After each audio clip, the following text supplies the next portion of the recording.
I'm terrible at watching horror films, but I watch them obsessively. It doesn't make sense. But I think there's something innate in us that can relate to this, especially for women. I feel like whenever I've watched certain like horror characters, there's something, every woman knows what it feels like to feel watched, to feel hunted, to feel like you're running and running for the horizon and you don't know if you're going to make it. And I think there's something that we're trying to unpack in our emotions by watching those things. And yeah, I think that's where it kind of, why it was appealing to me in terms of lyric writing, because the songs aren't concepts about horror movies, but I think that to be a woman in this moment in time is to know horror.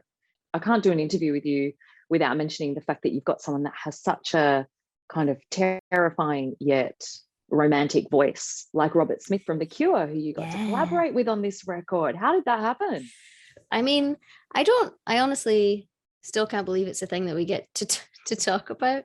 And I don't know what happened. I was like, we got struck by some amazing bolt of lightning where for like a 6 month period, everything that we asked people for around this record, just people said yes. So like we asked Robert Smith to be on a song. He said yes. We asked John Carpenter if he would like to remix a song. He said yes. We asked Clive Barker, who wrote Candyman and Hellraiser, and he's an incredible visual artist, if he would like to draw something for us, and he said yes. And I'm like, what's happening? Why is everybody what else saying are you yes ask to for? this? You need to keep I don't know. It will run out eventually, and we'll ask for something really stupid, and the universe will just be like, get a grip. But no, like working with Robert Smith was just like beyond anything we'd ever imagined, because why would that ever happen to you?